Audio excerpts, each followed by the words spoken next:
Hello, Archie Dunlop here with Talking Astrology with Archie on Tuesday, December the 23rd, 2025. The Sun went into Capricorn pretty recently, over the weekend, and I didn't talk about this sign change specifically, and at the same time there isn't a huge amount going on. At least I don't think there is. So I thought I would just go over the Sun being in Capricorn. I know it's a very basic thing, Sun in Capricorn, one of the fundamental building blocks of popular astrology. But I thought in this video I will look at what it means for the Sun to be in Capricorn with some example charts. But before I do that, I want to look at the astrology and I Ching for today, which is Tuesday, December the 23rd, 2025. So here is the chart for today. And don't forget to like and subscribe if appropriate. Top right, we do have some examples of Capricorn. That is, of course, Richard Nixon. There's Mao Zedong, and also there's Martin Luther King. All three of them were Capricorns. So as far as what is going on today, well, not a lot. We've still got the moon in Aquarius at noon New York time. There is a moon at around 13 Aquarius, and it is applying to a sextile of Mercury. And you could say that that's the main aspect today. Certainly in the Americas, it's a good aspect. Moon making a sextile to Mercury. Moon is in Aquarius. Mercury and Sagittarius, Aquarius and Sagittarius are two signs that get on pretty well with one another. There's no conflict there. Of course, I may be biased because I've got a moon sextile Mercury in my own chart. I've got moon in Aries sextile Mercury in Gemini. Yeah, it's a good aspect. It facilitates communication. I hope. Well, I think I'm reasonably communicative. I mean, I make the effort. I don't know if I succeed, but with moon sextile Mercury, it's time we can get our message across. And as I like to say, Moon and Mercury are the two communication planets. The Moon is more about sort of emotional communication, what we sort of say spontaneously. Mercury is perhaps a little more thought out. Though Mercury in Sagittarius, it can blurt things out. It can be a bit abrupt, but overall, if you've got something to say with Moon sextile Mercury, that looks good. Of course, we have to be careful what we say. Sometimes we might be disruptive, and talking about disruption, there's the other aspect we have got today, and that is a quincunx between Venus and Uranus. So there's Venus, around 28 degrees, 29 degrees Sagittarius, getting ready to move into Capricorn. And Venus is making an 150-degree aspect to Uranus in late Taurus. So, quincunxes, I think, are important aspects. I mean, one shouldn't neglect them. And so, Venus is about perhaps relationships. Venus in Sagittarius, it wants to relate, but then it has to deal with Uranus. Uranus is the desire to be different. We want to be different. All of us have to be different. I mean, we have our identities, but sometimes we want to go further than that. We want to cause a stir. And maybe with Venus quincunx Uranus, we have this kind of contradiction. We are trying to get on with people, but we're also trying to be unique individuals. And sometimes those two desires can appear to be incompatible with one another. I don't think they are incompatible with one another, but they just have to be, brought together. And so as far as relationships are concerned, they may not be entirely smooth. I mean, although we have got moon sextile Mercury, I think there's no reason why we can't say what's on our mind. There's no reason why we can't communicate. But this moon sextile Mercury is, although it is a pleasant aspect, it's not it's not especially emotional. It's quite a mental aspect in a way. It's not about getting close to people on an emotional level. Moon sextile Mercury. It's because it's quite positive. Moon in Aquarius, Mercury in Sagittarius, and then you put that together with Venus quincunx Uranus, and there could just be a certain excitement there, an excitement that could well be disruptive. And really, there isn't anything else to be said. I mean, there are aspects which are forming. I mean, Venus is starting to make a sextile a square with Neptune. So Venus has made the square to Saturn. It's halfway between the square to Saturn, square to Neptune. I think it's tomorrow we've got Venus square Neptune. I think tomorrow we've got Venus moving into Capricorn. So that Venus square Neptune, which I think is pretty close now, that might say something about other people. And maybe if we look at the chart, we could say, well, Uranus is sextile Neptune. I mean, it's a slow-moving aspect, but by and large, Uranus is sextile Neptune, and so Venus is picking up on that sextile. It's making a quincunx to Uranus, and then it's moving on to a square of Neptune, and so that might mean that there is perhaps an unusual quality to the way we relate to other people. Things are not necessarily straightforward, and when you've got Venus square Neptune, people can get confused. Emotions can get confused, and it might be difficult to work out what people mean. So there's plenty of scope for misinterpretation there. Though on the other hand, Venus square Neptune is a pretty imaginative aspect. So if we have any sort of artistic skills, we don't have to be a professional artist, but if we're trying to create something, or even if we're just trying to imagine something, I think Venus square Neptune can be quite effective.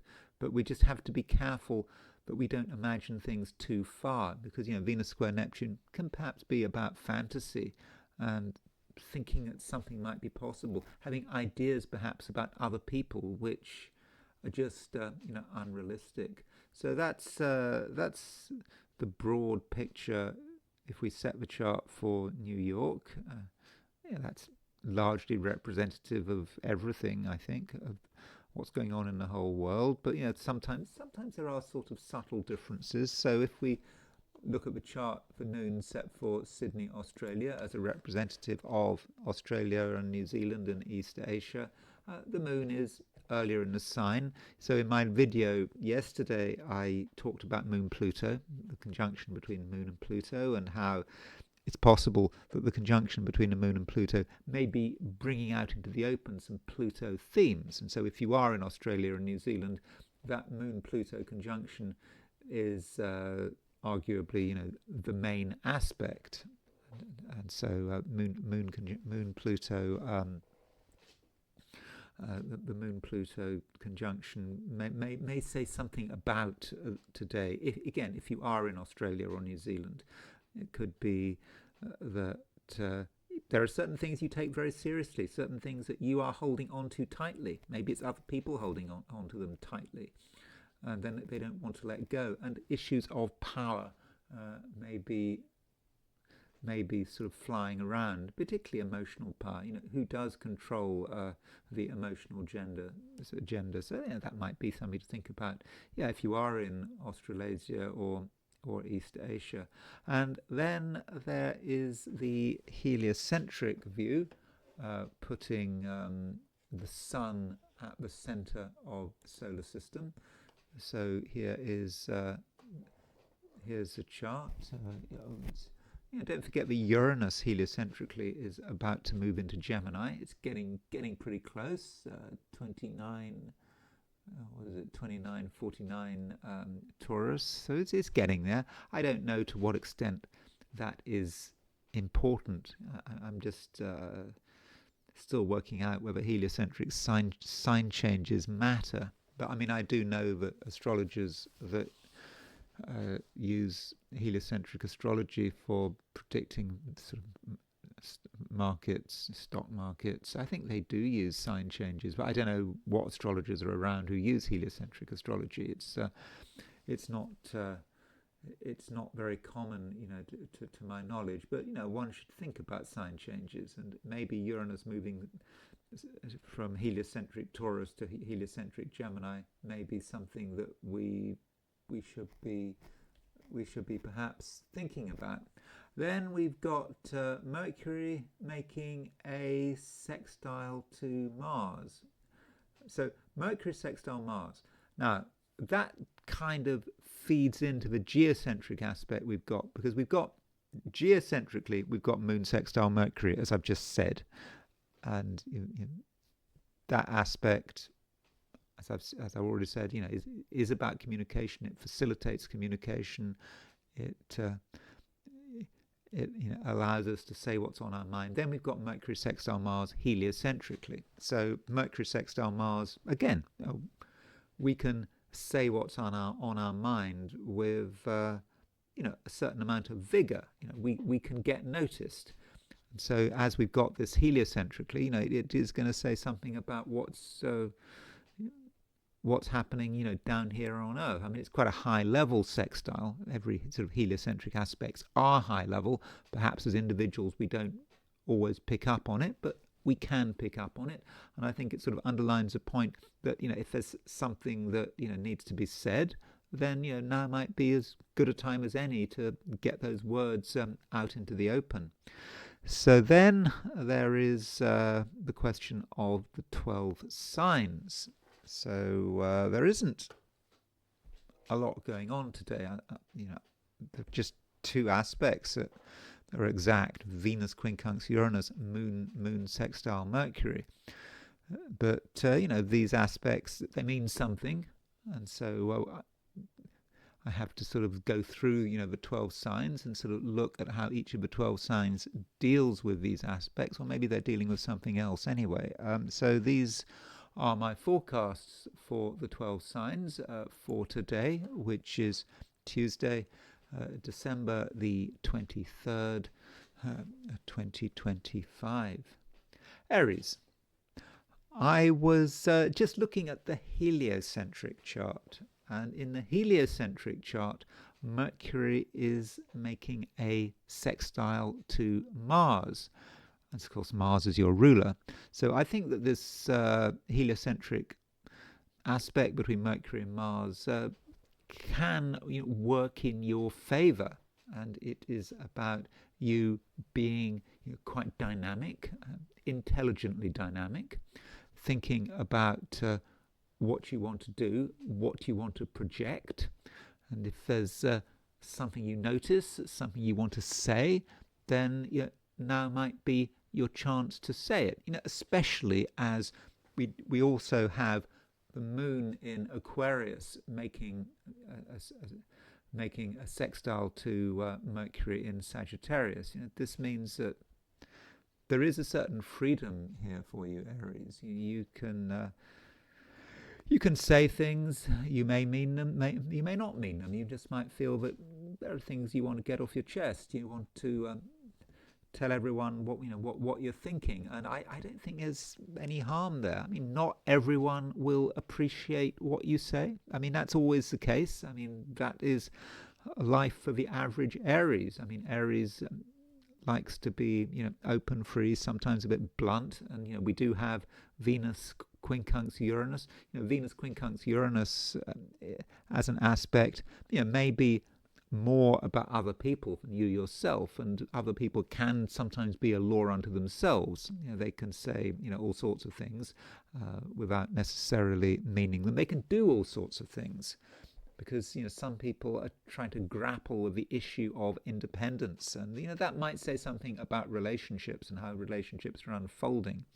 And so if you are in a relationship that's of any importance to you, then observe how people negotiate, how the other person negotiates their individuality. They're not entirely comfortable with their individuality. They're not too sure, how to express themselves, but they're going to try. Their approach might be clumsy, but you have to perhaps give certain people some leeway and allow them to be individuals and not necessarily, overreact to a situation. But, going back to you, I mean, after all, it's you that matters.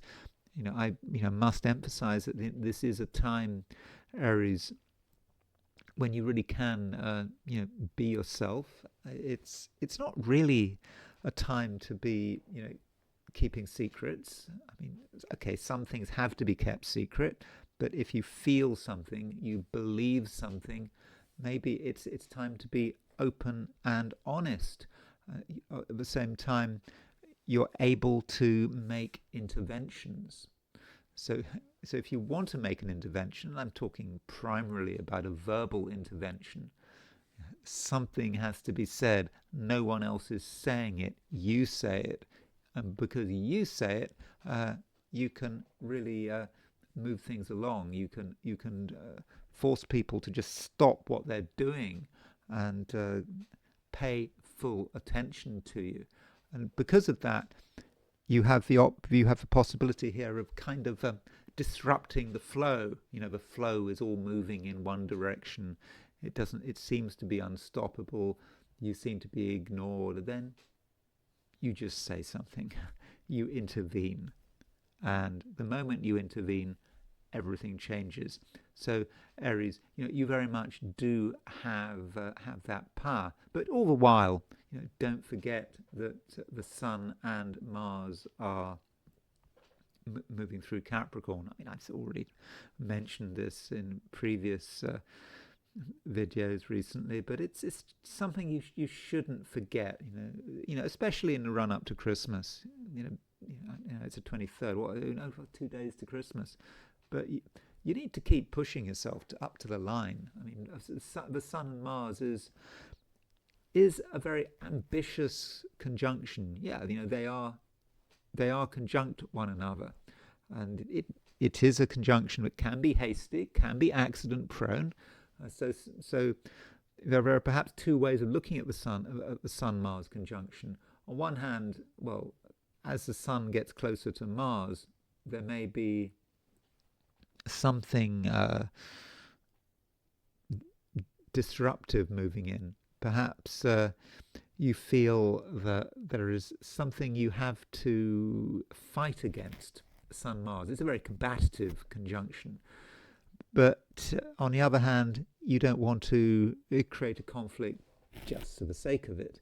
So maybe you need to really channel this energy. And, as we are moving towards Christmas, you don't want to lose the plot. You don't want to lose the thread. And, where might you lose the thread? Well, it could be just the thread of your ambitions, because, this is a time of year, all things being equal, where you are more ambitious than usual, but also we have the Mars in Capricorn. So, make sure, Aries, as far as possible, that you are able to really see things through to their conclusion as far as you can, because you don't want to get frustrated, feel that you were really close to something and you had to stop what you were doing because you had to worry about seasonal issues. No, that's not what you want. So do see it through. And overall, Aries, I think you are in a position where you can really get things done. So do make the most of it all. Taurus. The moon continues to move through Aquarius, where it makes a sextile to Mercury, and as a result of that sextile, I think that you're quite intelligent. I mean, you're always quite intelligent, but I think your mental capacities, are pretty good at the moment, and you have the opportunity to concentrate on the things that matter, the things that are fundamentally important to you, your ambitions, whatever it is that you're trying to achieve. And so you can make a decision that you're going to pursue one set of goals today, and you're going to give it everything you've got, and you're going to use your intelligence, your brain power. maybe your powers of communication as well. I mean, I'm not saying that that's necessarily going to be your main priority, but if there's something you're trying to get off the ground, or you're trying to see it through, then go ahead, and don't worry too much about what other people are doing. It's a time probably when you're ambitious, but at the same time you don't really want to stick your neck out. You don't want to be involved with other people and their machinations and their priorities and their agendas. That's not something you want. And so it could be the case, Taurus, that you just need to just get on with it, and you don't necessarily advertise what you're doing, and stay away from anything that's confusing. That's very important. You want things to be straightforward, but also you want to be an individual. And the issue we have here is about Venus. So Venus is your ruler. Venus is making a quincunx to Uranus, and it's also making a square to Neptune. And that square to Neptune is exact tomorrow, I think. And so with Venus quincunx Uranus, that really is about you as an individual.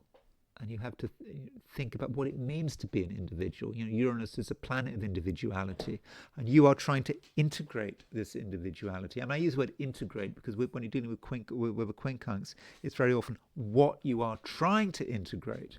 And so you are trying to integrate, your desire to be different, to be unique, to be special. And it's not always easy, perhaps because you're trying to get on with people at some level. I mean, it shouldn't be a day when you're overly worried about other people and their concerns, but you might be. I mean, I think that'd probably be a mistake, and because if you spend all your time worrying about popularity, how you're getting on with people, how can you possibly be an individual? Well, you can't, and so that's perhaps part of the struggle. And Uranus, don't forget, is still in Taurus. It went retrograde. It was in Gemini. It's now back in your sign, and so with Venus quincunx Taurus, you have to do things your own way, and for some reason it's just not entirely easy. It's just a bit of an effort, and so you're going to have to maybe just try a little bit harder to really assert yourself and to assert your independence. I mean, you can do it for sure. But in the process, you might have to separate yourself. I mean, separation may be an issue for many Taurians. You're not really entirely sociable, and you understand your limitations, but most importantly, you understand the limitations of other people. But if you spend too much time with other people, almost inevitably, they're going to restrict your freedom of action. And so in many cases, Taurus, the best approach might be to just to follow a fairly independent path. You don't have to do things with people. Your own judgment is fine. And if you do things on your own, if you pursue your ambitions on your own, then that might well be the right way to go. Gemini. Mercury is your ruler, and there's a sextile between Moon and Mercury. And that Moon-Mercury sextile is quite probably the main aspect of the day, certainly from a geocentric view. So when you've got Moon sextile Mercury, it's a great aspect. It's not a very long-lived aspect, but I think it does define today. Okay, it might define tomorrow if you're in Australia or New Zealand. Okay, if you're in Australia or New Zealand, I mentioned the fact that the Moon-Pluto conjunction may be the main aspect of the day. But Moon-Pluto conjunction, Moon sextile Mercury, they're not entirely different aspects. They're still about intelligence, using your intelligence, being fairly inspired. Moon in Aquarius, that's a great sign for the Moon to be in if you're a Gemini, and so it means Gemini that you can really tune into who you are, and I think that you'll have few problems explaining yourself and explaining some of your ideas. Geminis do have ideas. That might be the very nature of being a Gemini. The Gemini brain never entirely stops. It's always sort of working away. Even in a sort of a dream, the dream world. It can sort of work away, and it's always there. It's always moving, and so you're thinking hard, and you're thinking hopefully above and beyond yourself. You don't have to be restricted to any one thing. And so if you have got something to say, something that's on your mind, feel free. Not everyone is going to appreciate what you say, but well, so what? Does that really matter? And heliocentrically, we have got a sextile between Mercury and Mars. So Mercury-Mars sextile, that is more of the same. It says, you are able to really, be open and honest about who you are, what you want, and you can sort of inject some, real enthusiasm into it, and in certain cases, anger as well. It's always good to be ever so slightly angry if you're a Gemini. Why? Well, I think the reason is because Geminis can sometimes be just a little bit too objective, sitting on the fence. They don't particularly seem committed, but just showing a bit of anger, controlled anger, can just show some commitment. And sometimes people need to see commitment.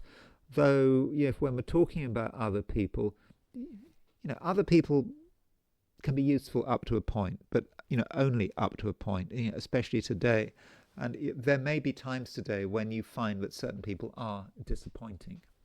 You have perhaps high hopes, you expected some feedback, but some people today are going to be sluggish, really sluggish. I mean, from your perspective, maybe it's just because they don't respond to you particularly well, or maybe they just want to just sit in their own little worlds, and they're not interested in variety, they're not interested in moving forward. They're afraid of moving forward. If they move forward, what might they? They might be taking risks. I mean, you may not be especially tolerant of this situation. Life is all about movement. You want people to move. You want people to be aware of new things, to adjust, to adapt. But some people know they don't want to adjust. They don't want to adapt. They don't want to do anything. And if you find that is the case, don't bang your head against a brick wall. You just have to, let people be. And even people who you know very well, who you get on with, who normally make a good company, they might today, there might be some disappointment.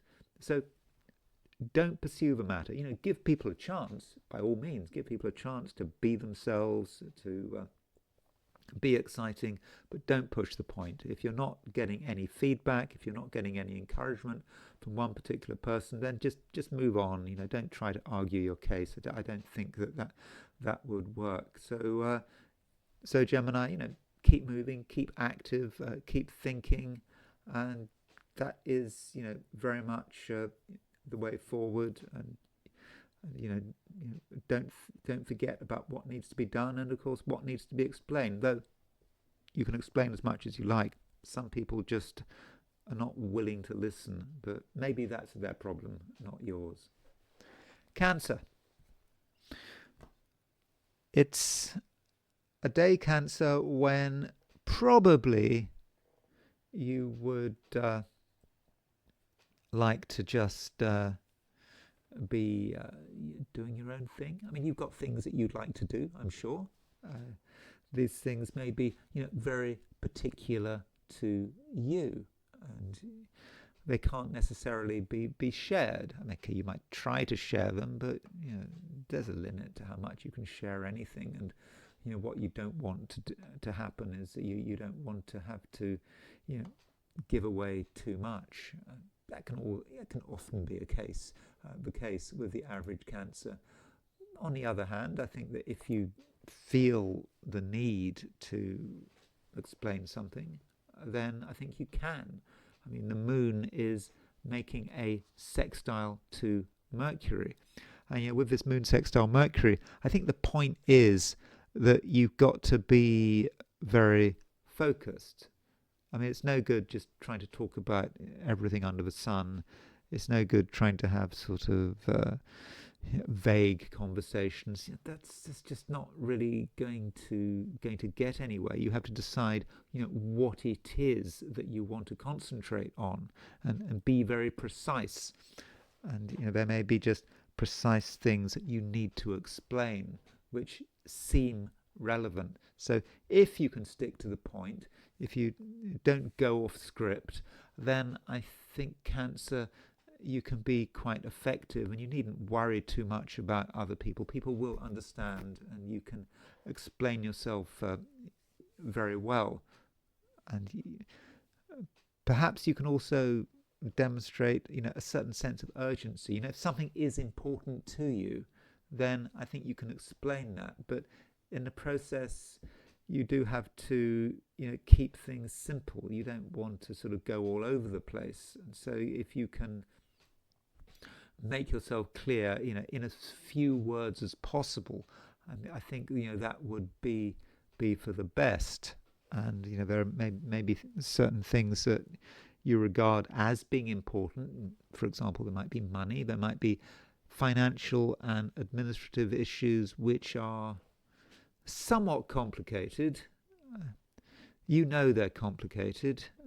They're not as easy as they should be. But at the same time, you understand fundamentally what matters. And so this means, Cancer, that you have a certain ability to get to the root of the matter, to understand what is important, what needs to be explained, what people need to understand. And once you make that clear, people will listen. You're not someone who is going to be ignored. Once you start getting intense, once you start to indicate that something is important, people will get it. So don't completely dismiss other people. They might not seem to be on your level. They might not seem to have your seriousness.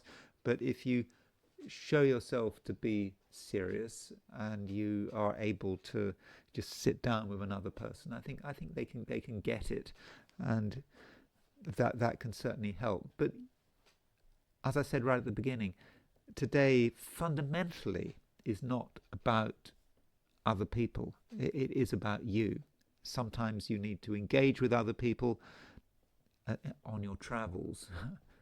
Although, to be honest, you're not going to want to travel anywhere. On your sort of mental travels, you're trying to get something together, it seems. You're trying to make sure that everything is right. And if something is wrong or something is too complicated, then you're going to want to sort it out. Sometimes other people are needed to sort that out. Maybe they've got something wrong. Maybe they've made mistakes in the past. But anyway, you have the capacity to really impress on everyone how important things are. And once they've done the job, once they've listened to you, then you can move on, and you don't have to worry too much about what anyone is doing. And you can, in the end, in the final analysis today, be quite independent and really cover quite a lot of ground. Leo, this conjunction between the Sun on the conjunct the Venus-Mars midpoint, it's still there. It's not going anywhere. And I say that because I want you to make the most of everything. I think that today, with the Sun on the Venus-Mars midpoint, with the Moon in Aquarius is your opposite sign, Moon making a sextile to Mercury. If you put that all together, Leo, that means that you can have an impact. You can certainly have an influence. And, you can have an influence because you know exactly how much needs to be given away. You're not totally focused on yourself. You understand, that other people have their sensibilities, and that you have to perhaps reveal something, but you don't have to reveal everything. So by no means do you have to reveal everything. And so I don't see any real problems in terms of getting on with people. And you can get on with people, in perhaps in quite a transactional way. You've got something to offer, they've got something to offer.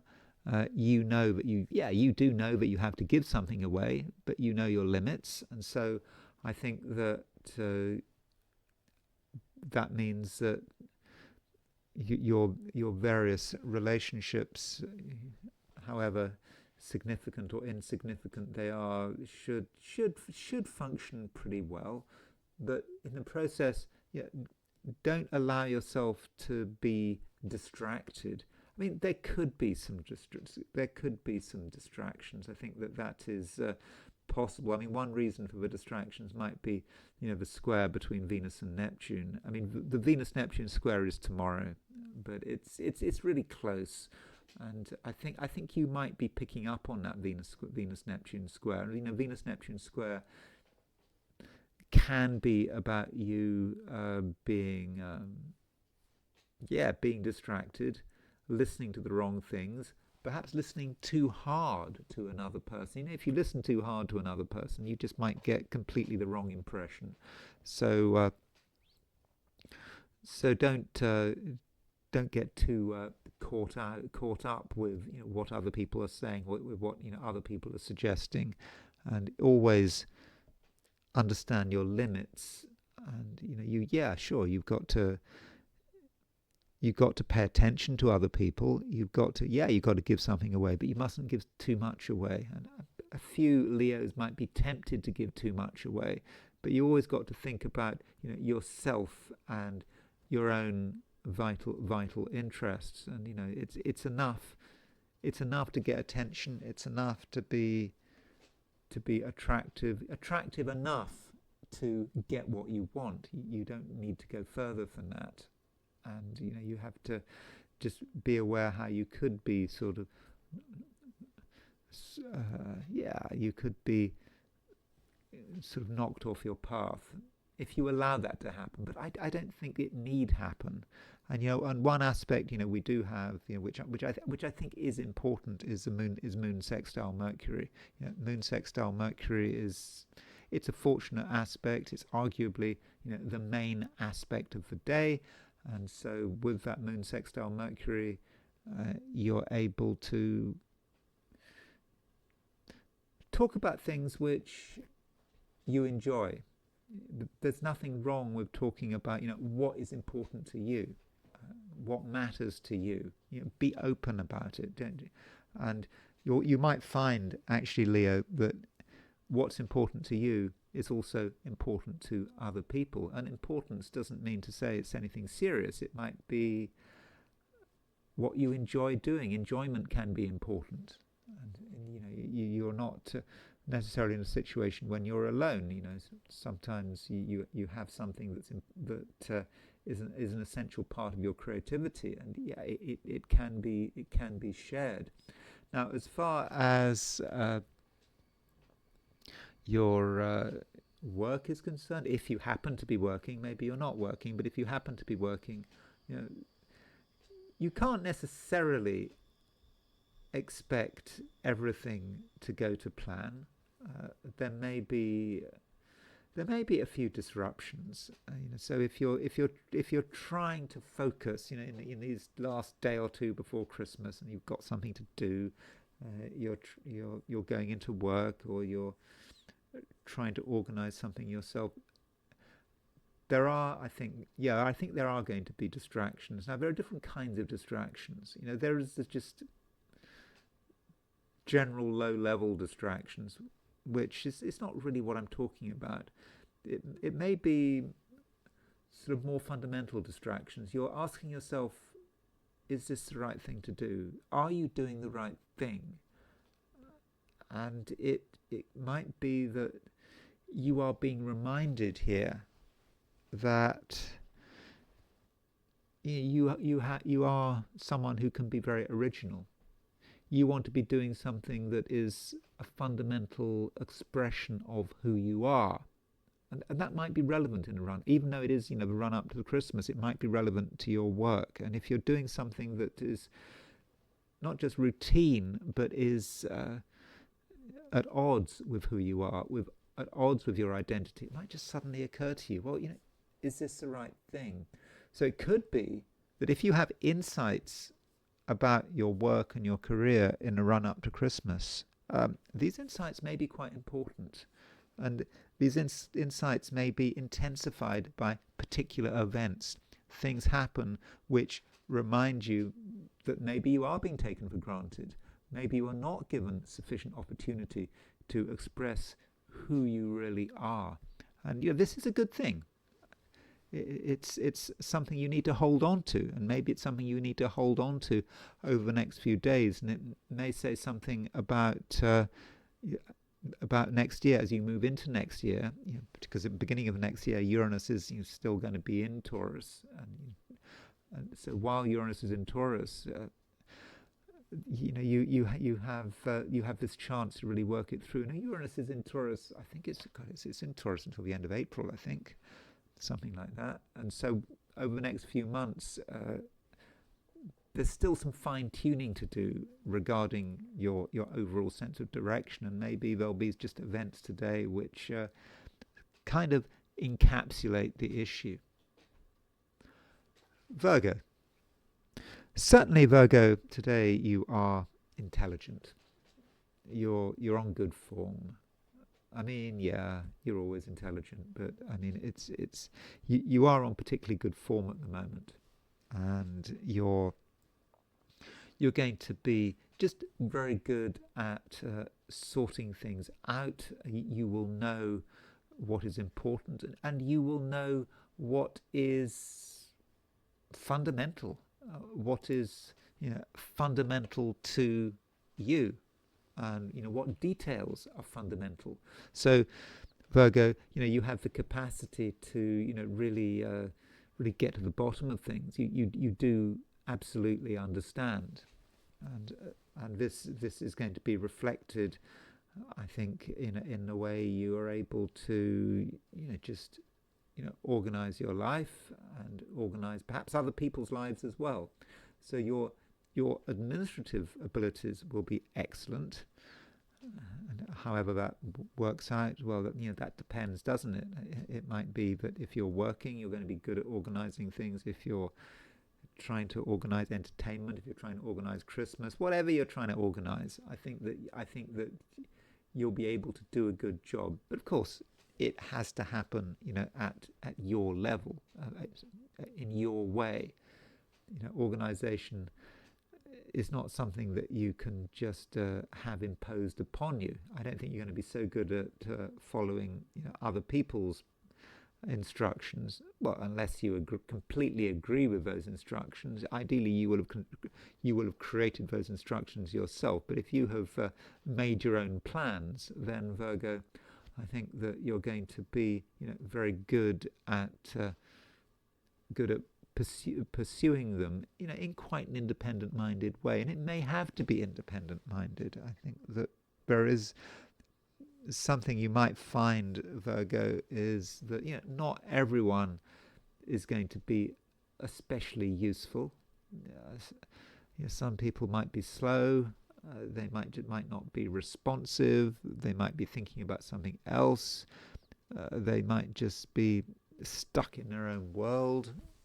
There's nothing you can do about that. It shouldn't necessarily bother you. You can just get on with it. And so, if you happen to feel that other people are not necessarily pulling their weight, it's tempting to get angry, but I don't think there's any point. It's because other people are thinking about something else. Maybe people have got good reason to think about something else. And I think people will be especially thinking about something else if you're talking about ideas connected with the future. If you are trying to think about what the next step is, what the next stage is, and you're trying to explain that to someone else, they just might not get it, because I think that there are going to be certain individuals who want to keep things going for as absolutely long as they possibly can. well past the sell-by date, but they just want to keep going. And maybe you should accept that. Though, on a heliocentric view, if we look at the heliocentric chart, we do have a sextile between Mercury and Mars. So the Mercury-Mars sextile is quite energetic. Mercury relates to you. Mars is a planet of dynamism and energy. So you put Mercury and Mars together, and yeah, you can be very sort of action orientated, and maybe you can move the unmovable through your energy and just a bit of anger and your verbal assertiveness. It is possible, but it's not necessarily guaranteed. Libra. The focus is, very much on Venus. I mean, Venus is your ruler, and Venus is doing things. Venus is, well, for a start, it's getting ready to change sign. Venus is getting ready to move out of Sagittarius and into Capricorn. I think tomorrow Venus moves into Capricorn, and Venus is also making a quincunx to Uranus and a square to Neptune. I mean, the quincunx to Uranus is exact today. So this means, Libra, that you may feel that there are things going on that you don't fully understand. Maybe, Libra, you're starting to think about the future. What is going to happen next? And you're thinking hard about that, and you're trying to adjust to a change. But if you see a change coming up, don't panic. You might feel that you're not ready. Well, you're not ready until you're ready. I mean, there is a question of how ready can you be if you don't really understand what the future is going to be, because the future has not manifested itself. So I don't think you have to spend sort of ages and ages preparing yourself. It's rather, Libra, just accepting that things are up in the air, and with this Venus quincunx Uranus, that could be troubling. It might be forcing you to think about things in a new way, and you don't really want to. Maybe we're talking about your capacity to be a completely unique individual person, which is almost like some sort of dislocated energy. You kind of don't want to be a unique individual person at some level. You'd just rather just fit in, not have to worry about causing trouble, causing strife. That's not what you'd really want to, but it's not going away. And I think you therefore have to really try to make this this quest for individuality, a fundamental part of who you are. And so if you can bring it in and make it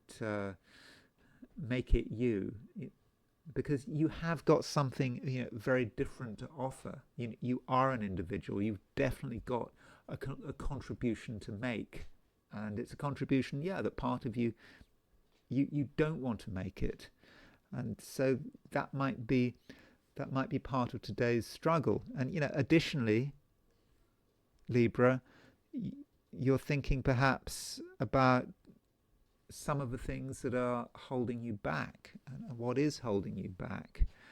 And maybe, Libra, there are certain people and certain situations that have run their course, or at the very least are not very useful at the moment. And so it may be, Libra, then, that you have to consider the concept of solitude. There is a place for solitude. Solitude is not the same as loneliness. Solitude means that you're giving yourself your own space. You're not excessively worrying about what other people are doing, and additionally, you may have to give signals that you want to disengage.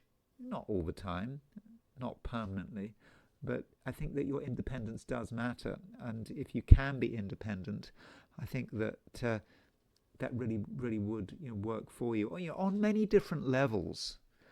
And independence, yeah, again, it doesn't mean telling people to go away. You can still talk to people, but you can talk to people within certain limits. And you can be a very effective communicator today. I mean, the moon does make a sextile to Mercury, but in spite of that, you have to understand that socializing definitely has its limits. And if you understand those limits, I think that you'll be able to make the most of what today has to offer. Scorpio. It's a day, Scorpio, when probably you would like to be at a distance from whatever is going on in the world. I don't think you really want to be right in the middle of it all. It just seems a bit unnecessary, maybe even a bit dangerous. And you have a clear idea, Scorpio, about where you would like to be, and you would like to be maybe in the center of your own web. I mean, I know when you're talking about spiders, spiders are basically ruled by Cancer. I'm really sure that spiders are ruled by Cancer, but I think spiders certainly have a sympathy with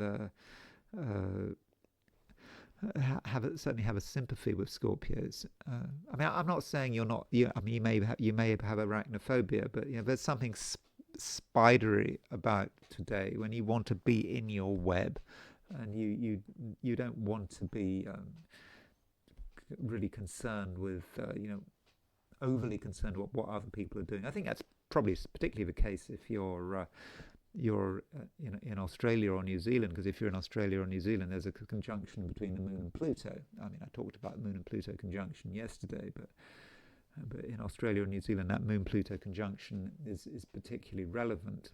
But wherever you are, you value your own space, and you value your ability to be in control. But just because you're in control, just because you're in your own space, it doesn't mean that you are completely ignoring what other people are doing. I think that with today we've got the moon making a sextile to Mercury, and that does mean, Scorpio, that you're able to discuss the things that matter, the things that are important to you. And if there's something that no one wants to discuss, perhaps it relates to money, you can talk about it. You can talk about just about anything, and you can talk about things you can talk about the things that matter with great power. So you can be in your web, you can be in your own private space, but you know how to communicate, whether it's through the phone, or through the internet, or maybe just shouting loud enough. You'll get the message across. So I think, Scorpio, you are quite powerful, and you're certainly able, if need be, to get everyone's attention. If you need to get anyone's attention, if you need to shout, if you need to cause a stir, then, Scorpio, that is absolutely not going to be a problem. So in terms of the power stakes, I think today you have a great deal of power. As far as relationships are concerned, it may be the case that certain people are a law unto themselves. Other people have their own way of doing things, and perhaps you need to respect that. You also need to respect the fact that some people are undergoing a change. Maybe the people closest to you are undergoing a change. They're not quite feeling themselves. They just feel that something is troubling them. Maybe they're working something through, and some people want to demonstrate their individuality, and they might demonstrate their individuality in a way that is clumsy. So if you see people behaving in a clumsy way, maybe in a way that seems almost rude, don't be offended. It's just how they're responding to whatever's going on today, and that includes might be partners, spouses, people very close to you. Even they can appear to be rude or distracted, but it's just important not to take it personally, and perhaps if you're in the mood, try to understand what is going on. The concept of individuality and individual self-expression is important, and of course, you as a Scorpio, you appreciate your own need to be an individual, but perhaps also you should appreciate, other people's need to be an individual, and so a bit of tolerance today might actually go a long way. Sagittarius. Venus is still in Sagittarius, just about. And so, this is a reminder that the Sagittarian season is coming to an end. It's coexisting with the Capricorn season, but, we've still today got two planets in Sagittarius, Mercury and Venus. But, Venus, I think tomorrow Venus moves out of Sagittarius and it's into in Capricorn. So, with Venus in Sagittarius, right at the end of Sagittarius, you may feel that maybe something is coming to an end, or a particular stage is coming to an end, and we might be talking about maybe a particular stage in a relationship. Venus moving into Capricorn could say something about the way you get on with people, how getting on with other people. Well, it might change. And Venus is applying to a square of Neptune, and so that might mean, with Venus making the square to Neptune, the square to Neptune is exact tomorrow, but the square to Neptune might mean that certain relationships have an air of instability. You're not quite sure how other people are going to respond to you, and I think that they're not quite sure how you're going to respond to them. So relationships might be a little bit confusing, and therefore, Sagittarius, perhaps you should just try to make things as simple and straightforward as possible. It might not be entirely easy, because you have to think about who you are and what you're trying to do at the moment, and what are your natural reactions. And your natural reactions, well, they could be quite sort of destabilizing, but maybe that's necessary. And we're talking about a moon sextile Mercury. That's one thing that's going on today. The moon sextile Mercury is the main aspect of the day. Remember, Mercury is still moving through Sagittarius. It's going to be in Sagittarius until the beginning of next month. Right now, Mercury is, it's still in the middle of your sign, so it's good. There are a couple of weeks to go before Mercury leaves Sagittarius, and it's making moon sextile Mercury means that you certainly can say what's on your mind. Your ability to express yourself freely is really very good, but the question is, how are other people going to respond? Does it matter how other people respond? Maybe you shouldn't care. If something needs to be said, it needs to be said. And certainly with moon sextile Mercury, your ability to be open and honest is really very good. And additionally, Sagittarius, you can be surprising. It's sometimes necessary to be surprising. Maybe certain people are taking you for granted. Maybe things that just have been unfolding in a very predictable way, and now it's time for you to take a stand, to point something out. And if you do point something out, then it can have a dramatic effect. But it could also be working on a mental level. You, Sagittarius, at the moment are quite inspired, and you just might have an idea. Mercury is in Sagittarius after all, and Venus as well. It just something suddenly occurs to you, just out of the blue, and it changes everything. It could change everything. So I think Sagittarius, it is important to be open-minded. Don't assume that what is in front of you is the way it's always going to be, because I just don't think that's the case. And right now, a change of approach, a change of attitude, maybe quite a revolutionary change, could work out very well for you. Indeed, it might be needed. Capricorn. The moon is in Aquarius. It's making a sextile to Mercury. I mean, that's the main aspect of the day. I mean, it's a good aspect, moon sextile Mercury. It's something that you can use. I mean, all the 12 signs can use this moon sextile Mercury. Okay, if you're in Australia or New Zealand, the moon sextile Mercury may be more about tomorrow, but you've got moon sextile. If you're in Australia or New Zealand, you've got moon conjunct Pluto on your plate. I mean, and there are certain similarities between moon conjunct Pluto and moon conjunct Mercury. They do have an excitement to them, and perhaps in your case, they can be about ideas, but they can also be about money. I mean, for you, Capricorn, and so that there may be a financial dimension to this. Well, certainly to the moon sextile Mercury. I mean, Pluto, don't forget, is a planet related to money, isn't it? I mean, we sometimes forget that. Pluto, plutocracy, ruler. What is plutocracy? It's ruled by people with the money. So there is always a Pluto connection with money. But as far as the moon sextile Mercury is concerned, this moon sextile Mercury is on either side of your sign.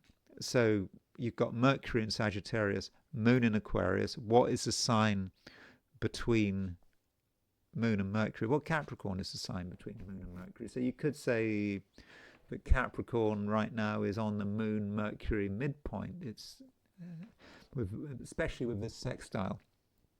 And so this means, Capricorn, that you're going to be able to, I think, communicate quite spontaneously about the things that are important to you, of a financial nature, of a material nature as well. Okay, it's not just about money, but things that are important, things that you need to have, things that you need to sort out. So you're not going to neglect those kind of details. And some people might be shy, but not you. And I think that you're able to really sort of communicate with a certain amount of power. And additionally, we have a heliocentric sextile between Mercury and Mars. So that adds to it all. So if something needs to be said, Capricorn, then don't be afraid of saying it. Again, particularly if it's about something very particular, like money, and additionally, you're able to put a lot of power and energy into the way you communicate. You really can, and because of that, people are going to really take notice of you. There's no excuse for being ignored. If something matters, you can really give it everything you've got, and you can speak with great conviction, and with energy and power. It's not just air. It's not just hot air. It's not just words. It's just words that are infused with the power of your personality, and also the power of your conviction.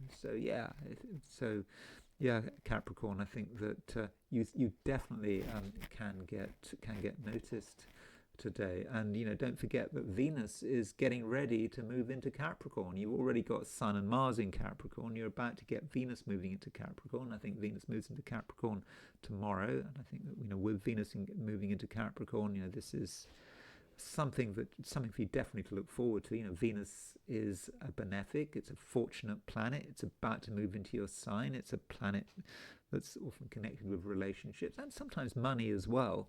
And so with Venus moving into your sign, this might represent a new tide for you. It could be a time when you really can be fortunate, and so whatever you're feeling right now, I get the impression that things are going to improve. I mean, I'm not saying you're not good at the moment, but I think that they can be even better. Aquarius. Moon is still in Aquarius, very much in Aquarius, and it is making a sextile to Mercury. This moon sextile Mercury is arguably the main aspect of the day. Okay, maybe not if you're in Australia or New Zealand. That's more about moon conjunct Pluto, but you'll get moon sextile Mercury tomorrow. But with moon sextile Mercury is about you being able to be quite free in the way you talk, and you can say what you mean. You don't have to hide behind sort of complicated words and sort of statements where you're measuring your words carefully, and you want to sort of you want to keep your real intentions secret. No, it's not about that. I think Aquarius, it is a time to be open, and you shouldn't be afraid of being independent minded and showing the world that you are independent minded, that you do have a different way of looking at things, because I think that that's going to be appreciated. People need variety, and they need to look at things in a new way, and just maybe you can say things that just other people can't say, but you can say them really in a way that is very easy. And additionally, you can demonstrate real power and real conviction. You're not going to just be talking about things in some sort of vague, objective way. Well, we might have this view, but on the other hand, we might have that view. But no, you can say what you mean, and you can really assert the power of your personality and the power of your convictions, because I think that people will listen. Sometimes that kind of power is needed. People have had enough of objectivity. Everyone's sitting on the fence. People don't want that anymore. I think that plain speaking certainly has a value, and I think it has a value which you can really encapsulate. So whatever it is, be open about it, and as far as your own independence is concerned, that does matter. You can be independent without shutting everyone else off. You can be right in the thick of things. You can be talking, communicating, and all the while you'll know exactly what's important to you. You won't have to compromise anything. And so in that sense, it looks like being a very powerful day, wherever you are. If you, as I said, if you're in Australia or New Zealand, maybe the Moon-Pluto conjunction is going to be the relevant aspect. In the Americas, it will be the Moon sextile Mercury. But it's all about the Moon in Aquarius. It's all about you. It's all about your power. And it's a power that, it is an intellectual power.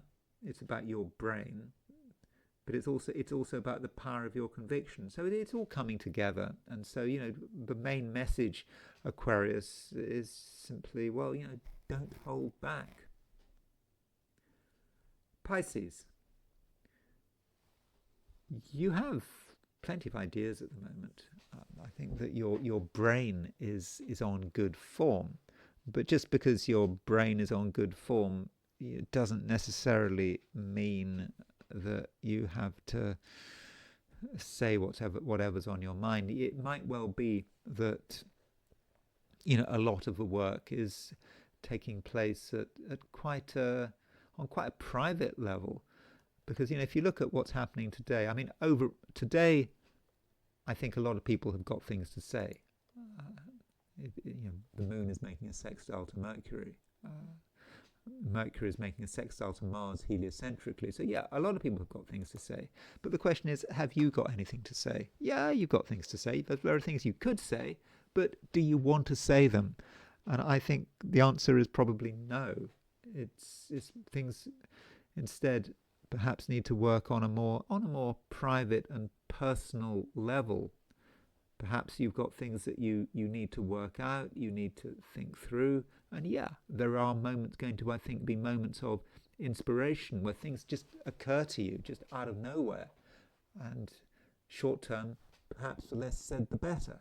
If something occurs to you, you have a great idea, then the last thing you want to do is immediately talk about it, because by talking about something, you very often weaken it. You're attracting criticism, especially if you've got an idea that has only just started, is not particularly well formed. That's when it's most vulnerable to criticism. But if you allow the ideas to develop, you think about them, you feel them through, then you can create something powerful that can be realized in the real world, perhaps realized sort of next year. But at the moment, do hold on to your inspirations. And it's not just about inspirations, it might also be about action. And if you want to take action, particularly if it relates to your ambitions, then again, you don't have to advertise the fact. It might be just a day when you work behind the scenes in that sort of Pisces kind of way. That's what Pisces can be very good at, working behind the scenes. You work behind the scenes, you make sure everything is sorted out. And as far as your external approach, well, there may be a place for being, ever so slightly deceptive. Because as I've said, you don't want to reveal too much. It's not that you're actively lying or being playing around with the truth. You just want to be evasive. Why should you be direct? Other people might want you to be direct, but I don't think there's any need to be direct. And so ideally, Pisces, you'll just do things on your own, in your own way. I mean, the important things, you can still talk to people, you can be with people, there's nothing wrong with that. But maybe the best things today, the things that really work, are going to be the things that you're doing, on your own. I don't think that in most cases you need anyone's help, and I'm not convinced you need anyone's advice either. In fact, other people's advice in some respects could be worse and useless. And now, having done the 12 signs, it's time to look at things from the perspective of the I Ching. So I asked the question, what is Tuesday going to be like for those watching the I Ching section of this video? And the first hexagram I got was hexagram number 30, which is the clinging. And it's a hexagram that is about the sun, really. You've got two suns here.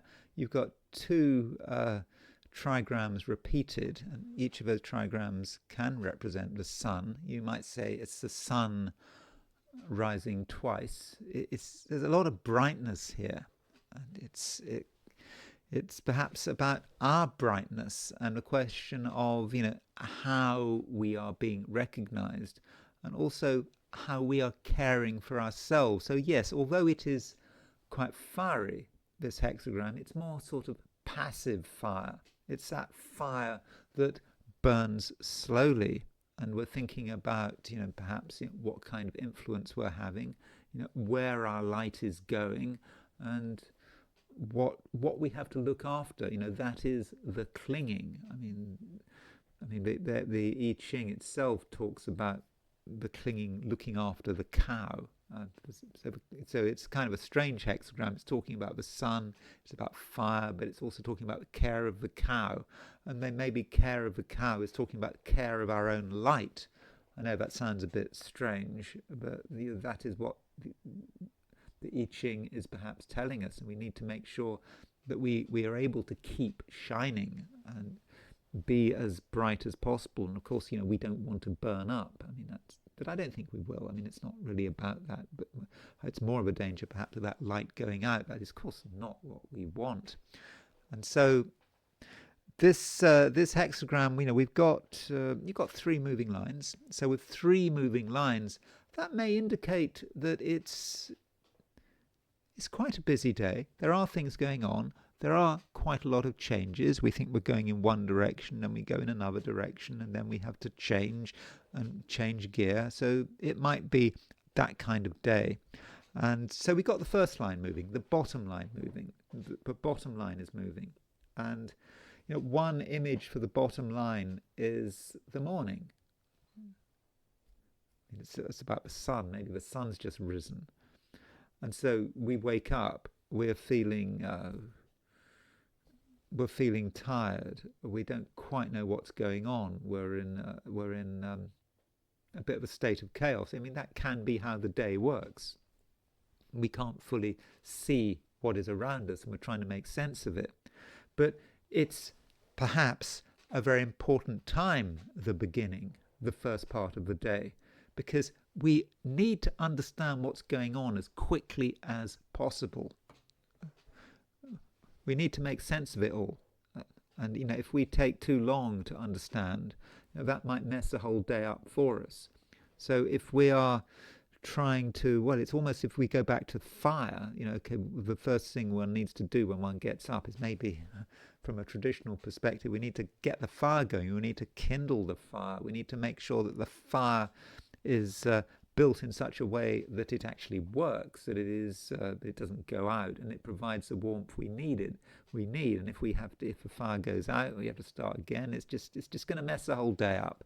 And so we need to really think about it and pay attention and be very mindful about what we're doing. And so that's the key. That's a key point about telling us whether or not the day is going to be successful.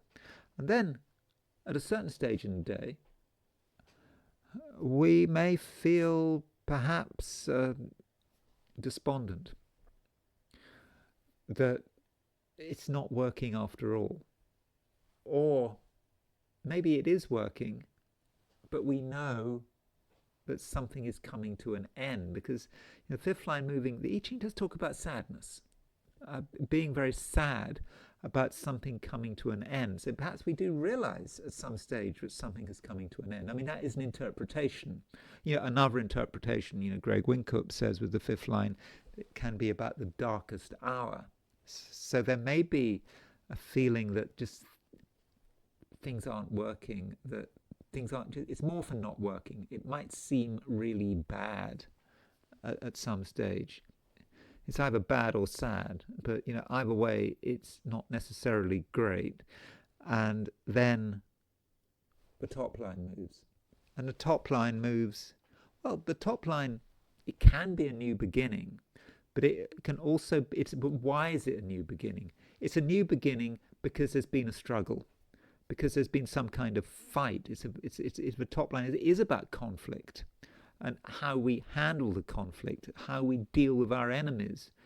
It talks about things like executing the ringleaders and letting the others go by. I mean, we're not talking about executing ringleaders or anything like that, but it's perhaps we're talking about our inner fight with ourselves, or there could be a real conflict. I mean, it's absolutely possible, but you are engaged in a real conflict because you have that conflict to clear the air.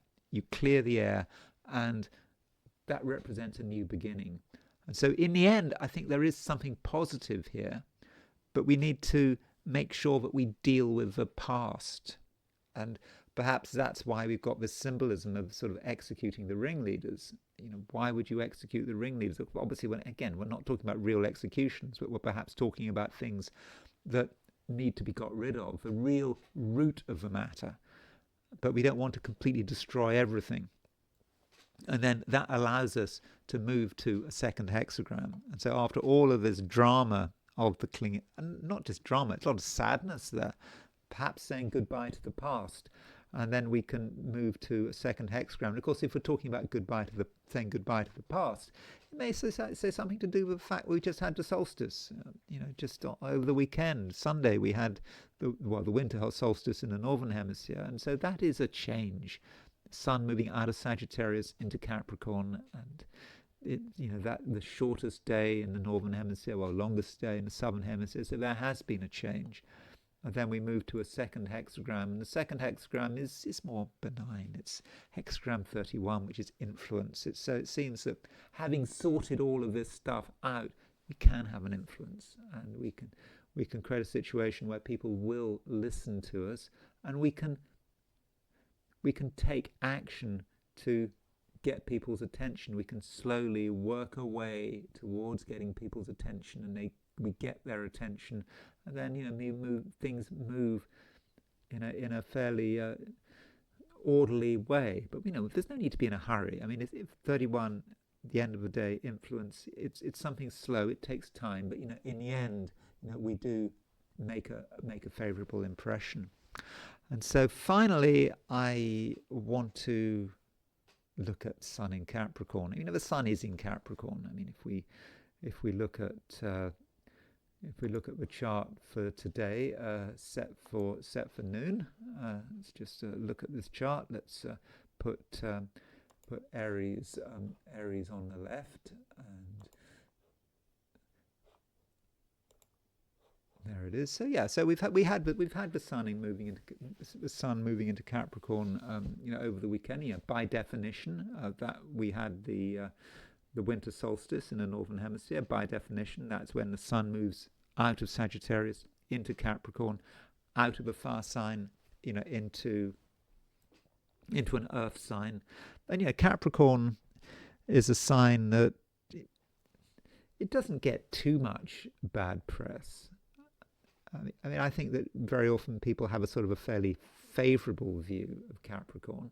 There are still some stereotypes about the concept of Capricorn. Capricorn is supposed to be a sign which is steady as it goes. It's an earth sign. It's sensible.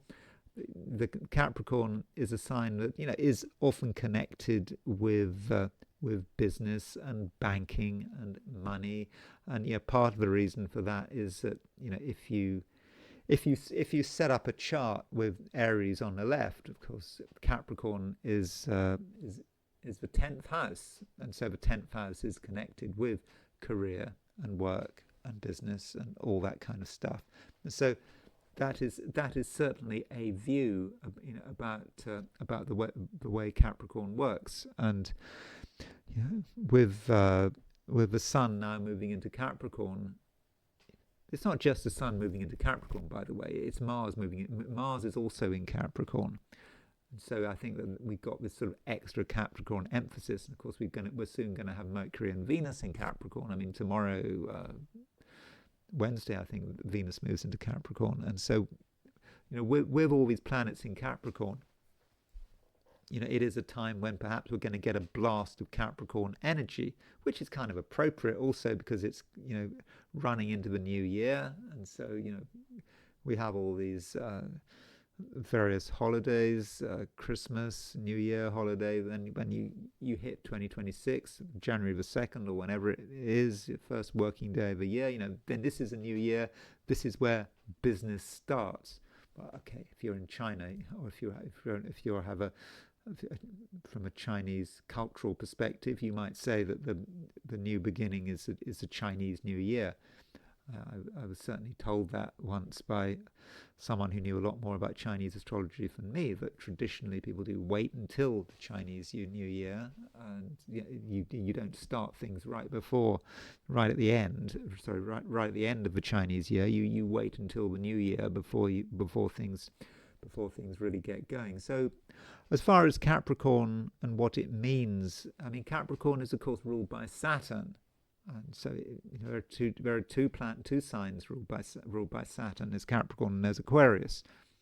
So Aquarius as a sign is a more positive sign. It's an air sign. So that might be sort of positive Saturn. And I think positive Saturn can be quite totalitarian, as I often make that point, when talking about Aquarius and my connection with Aquarius and totalitarianism. Capricorn is perhaps more negative Saturn. Capricorn is a negative sign, it's a feminine sign, and there may be more of a sense with Capricorn of having to conserve what you have. And as far as phases in life, one thing, Capricorn is one of the later signs. It's a 10th sign, and Capricorn, is often connected with maybe old age to an extent. Certainly a more mature approach, although there are other things said about Capricorn. But Capricorn is like wine. I mean, like good wine. I mean, not just supermarket plonk, but if it's really good wine, it's supposed to get better as it gets older, or younger as it gets older, and so that is something that's often said about Capricorn. So it's not just about Capricorn just only thinking about its own interests. There is a self-interested side to Capricorn, but there's also an interesting side to Capricorn. There is a side to Capricorn which kind of can reverse the order, like getting younger as you grow older. And of course, when you had the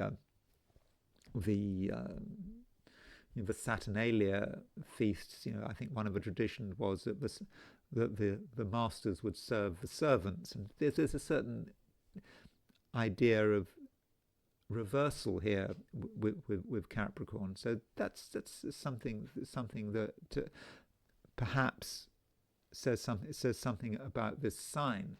So what I wanted to do was look at a few examples of people who had their sun in Capricorn. Obviously, these are people that I find to be interesting, but maybe each of these people in their individual way show some of the different dimensions of Capricorn. Now, a person I find really interesting, and I've looked at her chart on several occasions, is Dorothy Eady. And I do find her very convincing. I remember Dorothy Eady was this girl who, she was born in 1904, who fell downstairs and she hit her head, and after that she believed that she was reincarnated in. She was a reincarnation of I think some Egyptian priestess, and this dominated her life. She had a natural facility with the ancient Egyptian language. She was able to, when she went to Egypt, she went to Egypt as soon as she could. I think she died in Egypt, and she was able to help locate ancient Egyptian sites because she knew, because she thought she knew. And you might say that doing that is completely un-Capricorn. It's completely pie in the sky fantasy and so on. That is not Capricorn behavior. Well, you could say, if we're talking about a woman with sun in Capricorn, you should be looking at her moon sign as well. Well, in fact, in her case, she's got the moon in Capricorn and the sun in Capricorn and the Mercury in Capricorn. So what's this all about? Well, you could say here that Capricorn is about the past. I think there is a sense of Capricorn valuing the past, and the past perhaps being ever present. I'm not saying to every Capricorn, but there is a sense of tradition with Capricorn, valuing that tradition. And in this case, Dorothy Eady is just taking it to an absolute extreme, thinking about something that happened over 2,000 years ago. So don't think that Capricorn is a completely material sign, just completely focused on business and career and whatever. I mean, we know that's not true, but I wanted to just use an extreme example. And perhaps another extreme example of a Capricorn, again, another Capricorn woman, is Janis Joplin. And I think it's it has been said that her chart, some people have said that her chart makes no sense. I think that would be untrue. So here is Janis Joplin's chart. And, Janis Joplin, if you don't know, I mean, I don't really know much about her, but, she was, a 60s musician. At the time, she was, fabulously famous. You can see interviews with her on, was it the Dick Cavett show? There was a certain rapport there, but I think between Dick Cavett and Janis Joplin. But her interviews are certainly worth looking at. Well, on YouTube you can look that up. But she was known to be a very sort of over the top character who sort of encapsulated the 60s. There was no limit there. I think in the end, she died of a heroin overdose. I mean, she didn't. The reason, why did she die of a heroin overdose? I think that the heroin we used was sort of stronger than usual, and so somehow someone there with a very particularly pure batch of heroin, and I think that's why she died of a heroin she took. I don't think it wasn't even just she was an addict. I don't think at the time, but anyway, she died. I think she's one of those people that died at the age of 27. One of the 27 was was it 27? I think it was 27 when she died. But yeah, so she has the sun in Capricorn. So you can see why people might say, well, Sun in Capricorn, does she really encapsulate Capricorn? But I think with Capricorn, there is a down to earthness there and a grittiness there. And if you look at her interviews on YouTube, you will see that grittiness. She's plain speaking, and Capricorns can be plain speaking. They don't hide behind illusion, and they don't pretend, and I think they just say it as it is. So that is a feature of Capricorn. It's not quite the same as Sagittarius. I mean, Sagittarius has a reputation for saying it as it is, but there's perhaps with Capricorn, there's a sort of an earthiness to it. So this is the way it is. And that can relate to everything, the body, sexuality, everything like that. So that can be certainly be a feature of Capricorn. And Charles Harvey, in his book Working with Astrology, he looked at Janis Joplin's chart, and what he says about Janis Joplin's chart is he puts a lot of emphasis on Jupiter. He says that you cannot, as far as Charles Harvey is concerned, he reckoned you couldn't really understand, as far as if I remember rightly from what he wrote, that you can't really get Janis Joplin's chart unless you appreciate the fact that Jupiter is on the Sun-Moon midpoint. So if you look with Janis Joplin, she was born in a run-up to a full moon. So here was her moon at 8 degrees, 9 degrees Cancer. Sun was at 29 degrees Cancer. So her sun and the moon were 20 degrees from the opposition. So if you take the halfway point between the sun and the moon, well, it's 19 cardinal. And of course, she's got 19 Cancer. Her Jupiter is at 19 Cancer. So her Jupiter is square the Sun-Moon midpoint. So that means that her Jupiter, is really, very prominent. And I think you've always got to look at the Sun-Moon midpoint. You have to look at what planet is on the Sun-Moon midpoint. And if you hadn't noticed Janis Joplin's Jupiter and its connection with the Sun and the Moon, you may not be able to sort of properly understand and interpret her horoscope. And talking about Capricorns and sort of grittiness, Greta's a Capricorn, and like Dorothy Eady, she has both the Sun and the Moon in Capricorn, and we don't know what time Greta is born. At least I don't know what time she's born. Obviously, she was born in Sweden on January the 3rd. But, Capricorn, that gritty, focused, material approach that Greta has, I think that is very Capricorn. And of course, we've also got the Sun and the Moon in Capricorn.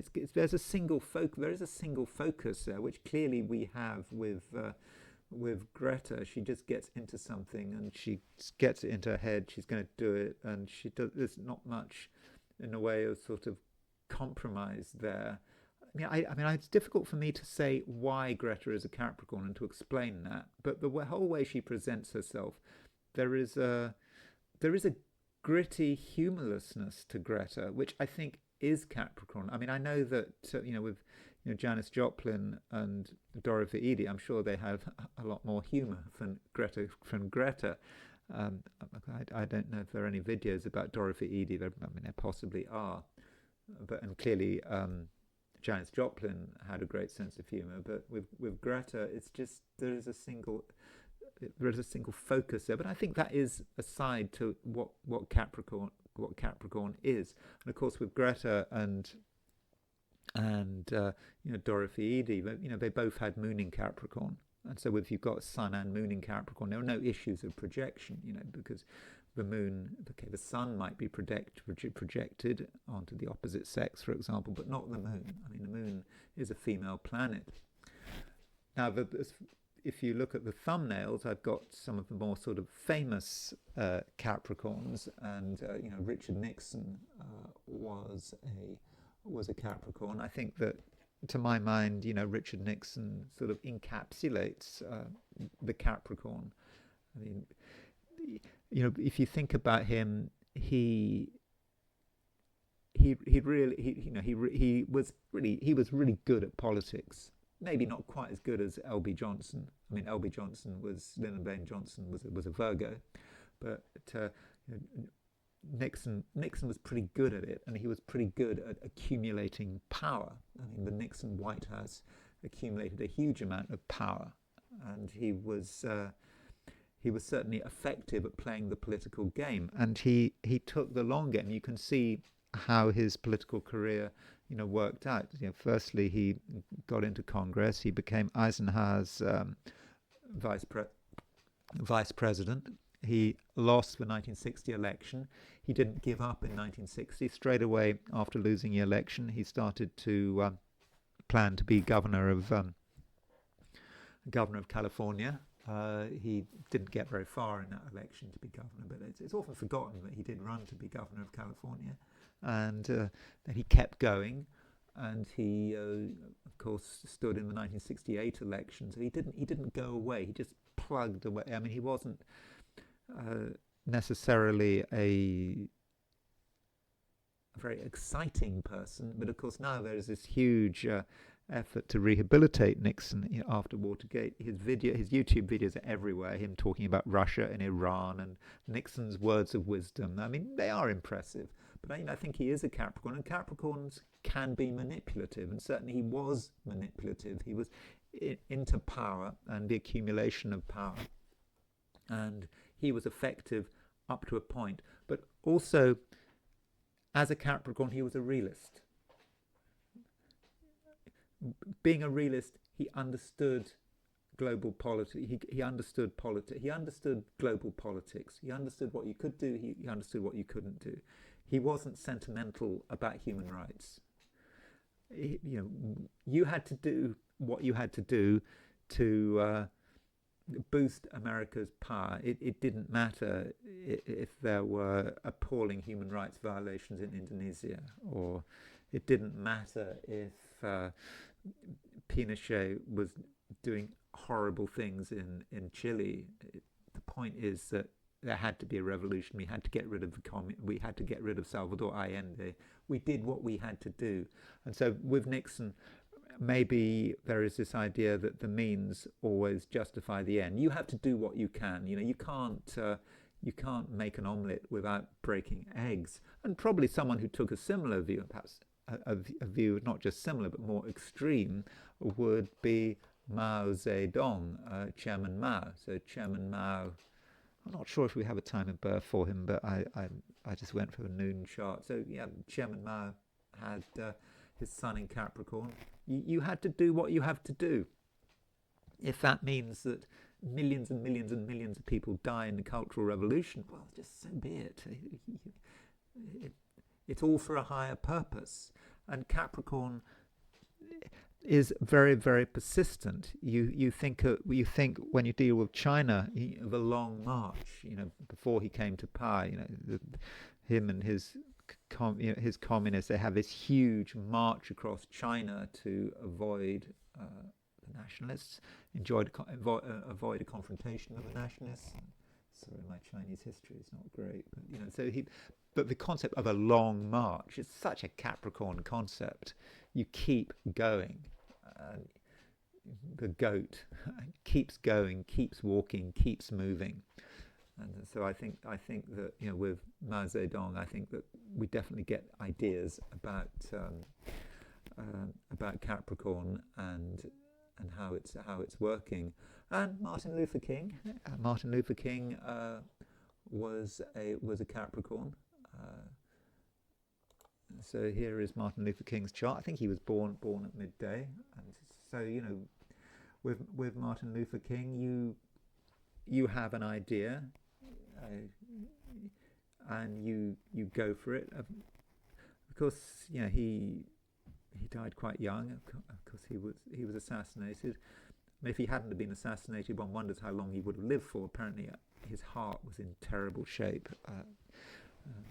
It was fun. But you have an idea. In this case, you have an ideal. I mean, kind of rather different from Mao Zedong, because he was not into this concept of concept of violence. He was very much into sort of non-violence. With Mao Zedong and perhaps Nixon as well, violence is necessary, if sometimes necessary, to achieve your aims, whether it's for the party or for the state. But with Martin Luther King, you keep going. You don't stop. You keep going until you are eventually successful, and you do what you can. And of course, with him, he's got Mars opposition Saturn, so that perhaps intensifies that persistence. You do not stop until you eventually get your results. And perhaps this idea of you keep going with Capricorn may be something that keeps you alive. And Stephen Hawking, who had this crippling condition, which was expected to, the scientist who I think he died in his 70s, when normally what's it, ALS, is it ALS, is that right? This disease that just normally kills in a few years, just gradual paralysis or quite fast paralysis, but he was able to keep going through his 70s, into his 70s, which is really kind of quite exceptional. He lives to the expected normal lifespan despite having that disease, and that might be Capricorn. Capricorn just keeps going regardless, in this case, regardless of his physical ailments, really terrible physical ailment, but he is able to keep going. And so that might be how Capricorn is working. Of course, he had his sun in Capricorn trine Saturn, and so maybe that sun trine Saturn was maybe it was life preserving. We don't have a time of birth for Stephen Hawking, so that may be a positive manifestation of Capricorn, and just absolute persistence regardless of one's sort of physical infirmities. And as far as other female politicians, well, the Prime Minister of Italy, Giorgia Meloni. Now she's been in power for a long time, by Italian standards, and she was really from the right of Italian politics, and she's got the sun in Capricorn. And I did look, when I first looked at her chart. I was immediately struck by the strength of her chart. She does have a strong chart. It's not just that she's a Capricorn. I mean, she's got Saturn rising in Leo, Okay, Saturn in Leo rising, you might not seem to be great because Saturn is in its detriment in Leo, but it's in mutual reception of the Sun. So the Sun and the Saturn are in mutual reception. So there is a Saturnine feel to this woman who is a Capricorn. And I mean, I believe that it's now falling to pieces a bit. I think that. I mean, I haven't really gone into it, but I think that maybe her days are coming to an end. But certainly, by Italian standards, she's stayed as prime minister for a long time, quite a few years. I mean, 1 year is good by Italian standards, and she's just kept going. She's known what she has to do. I think she's made a few mistakes. I think her support for Ukraine seems to me a little bit unwise. But anyway, that's what she's done. She did what she had to do to stay in power. So far, so good. But maybe things aren't going to stay good for much longer. But I mean, I think she still seems to encapsulate some of that Sun in Capricorn energy. And finally, there is Kemi Badenoch. I do find Kemi Badenoch's chart kind of interesting. Yeah, sure, I've talked about it before, but Kemi Badenoch is the leader of the opposition. So in Britain, so she's the leader of the Conservative Party, and I think she really is a Capricorn.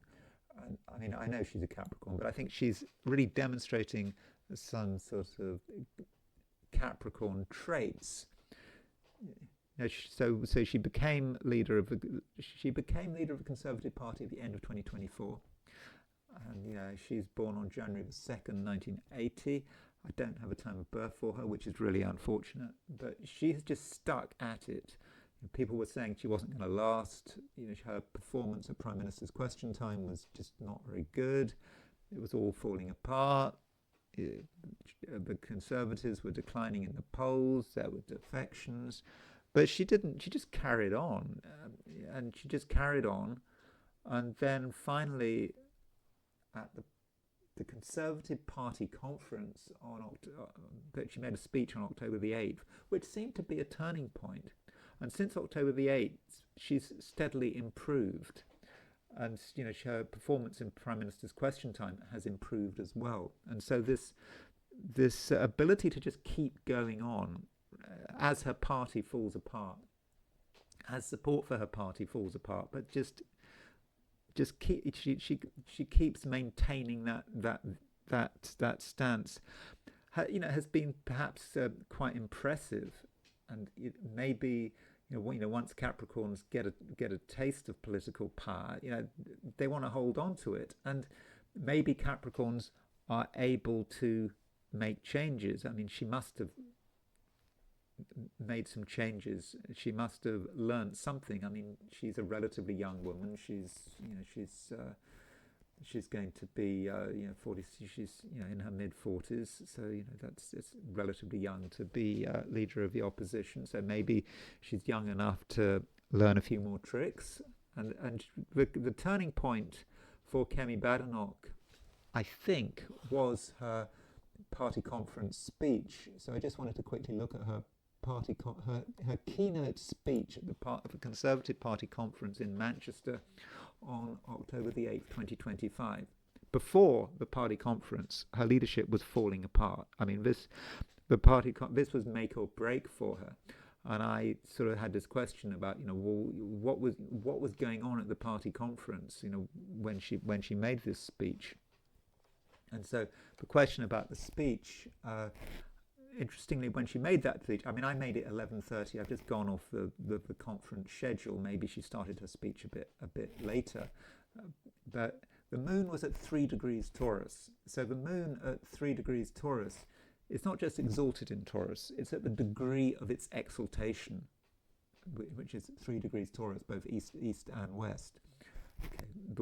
The eastern zodiac is 24 degrees behind the western zodiac, but both east and west regard 3 degrees Taurus as being important. So moon at 3 degrees Taurus, that is a great place for the moon, regardless of what else it's going on. Okay, the moon may be making an opposition to Mercury, but simply by placement, it's pretty good. And so then there is what transits she had. So you get your Saturn return at the age, obviously at the age of 29, but then you get the half return in your early 40s.